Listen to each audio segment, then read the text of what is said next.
Tu as beaucoup de diabète de type 2 dans ta famille. Ton médecin t'a dit que tu étais sur le bord du diabète. Ou tu as peut-être fait un diabète de grossesse et le médecin t'a aussi dit il y a de fortes chances que tu deviennes diabétique plus tard. Et là, dans les trois situations, on s'entend qu'il n'y a pas grand monde qui veut devenir ou avoir une complication de diabète de type 2. Donc, aujourd'hui, je te partage 3 groupes d'aliments que tu aurais vraiment intérêt à diminuer, à limiter pour ainsi diminuer ton risque de diabète de type 2. C'est parti!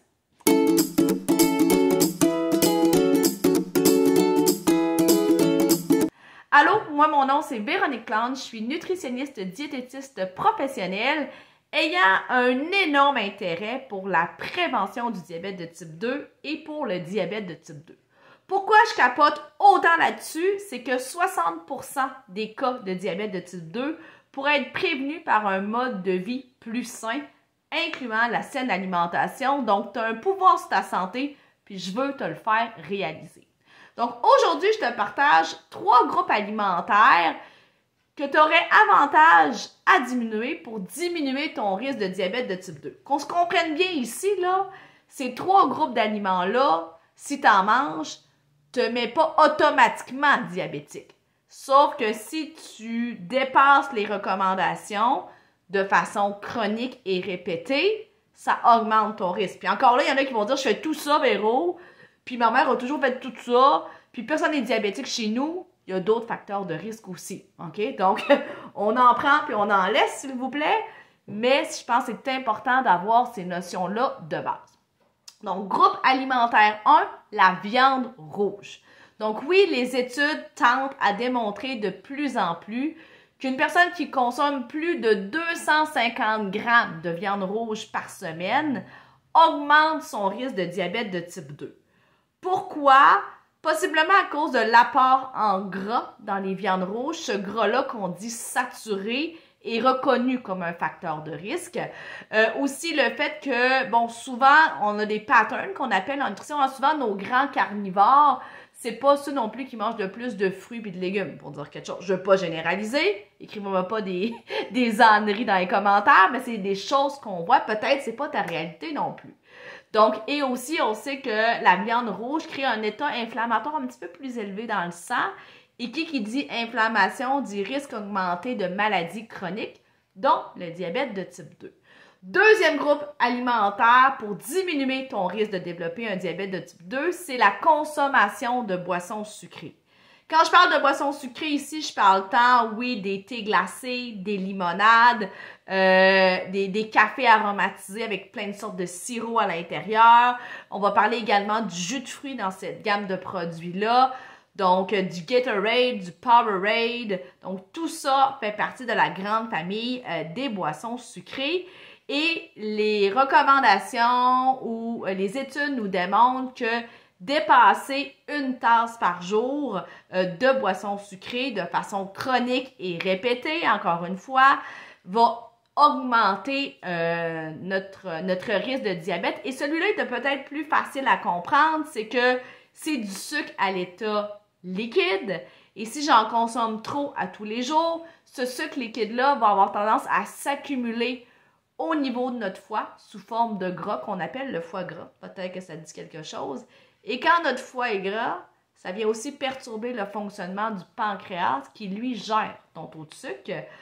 Et voilà, donc le pourquoi du comment au niveau des boissons sucrées.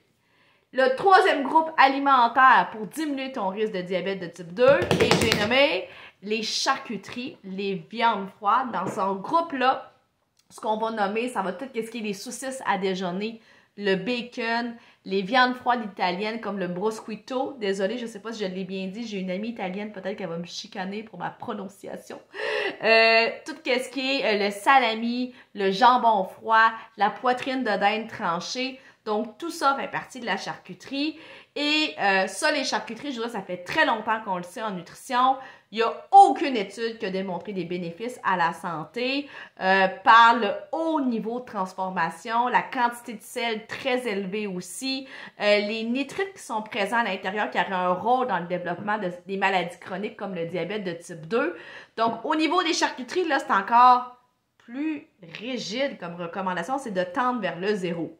Paniquez pas si vous prenez votre sandwich au jambon, je vous donne des stratégies.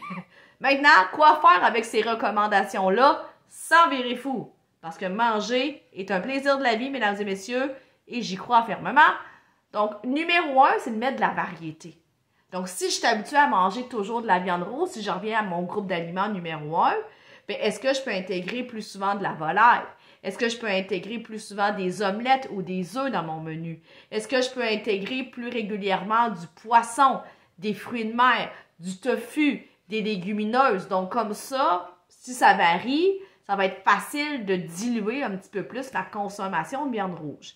Ça peut être aussi de diminuer la portion. Ah, je suis habituée de manger un 8 à 10 onces de la fois dans mon assiette. Est-ce que je pourrais en manger 5 onces de la fois? 6 onces de la fois?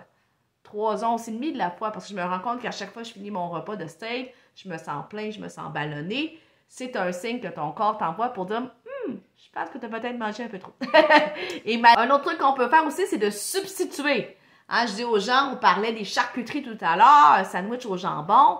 Bien, à la place, est-ce que je peux me faire cuire des œufs, faire des œufs cuits durs, me faire un sandwich aux œufs? Est-ce que je peux me faire chauffer des poitrines de poulet à l'avance pour me faire des sandwichs au poulet? Est-ce que je peux m'acheter des cannes de thon, des cannes de saumon pour faire un sandwich rapidement dans le plaisir selon mes goûts personnels? Donc, ceci étant dit, le but n'est pas de dire je peux plus en manger. Mettez-vous dans la tête, OK, je connais ces groupes alimentaires-là qui influencent mon risque de diabète, où que j'en suis actuellement. Première chose, on va faire des prises de conscience avant de faire des changements. Et qu'est-ce que je peux faire? Est-ce que je peux limiter ma portion? Est-ce que je peux intégrer plus de variété? Est-ce que je peux substituer? Donc, toutes des stratégies pour que ça soit agréable, ces changements-là, et non une corvée ou quelque chose de fastidieux à faire également. Donc, comme à l'habitude, j'espère que tu as appris quelque chose. Si oui, marquez-moi le don. Qu'est-ce que tu as appris dans cette capsule-là aujourd'hui? Ou si tu le savais déjà, mais peut-être quel changement tu veux apporter suite au visionnement de ma capsule. Donc, comme à l'habitude, ben, aime, partage, commente, abonne-toi à ma chaîne YouTube, est ici. Et on se revoit mardi prochain pour que tu deviennes le leader de ta santé. Bye!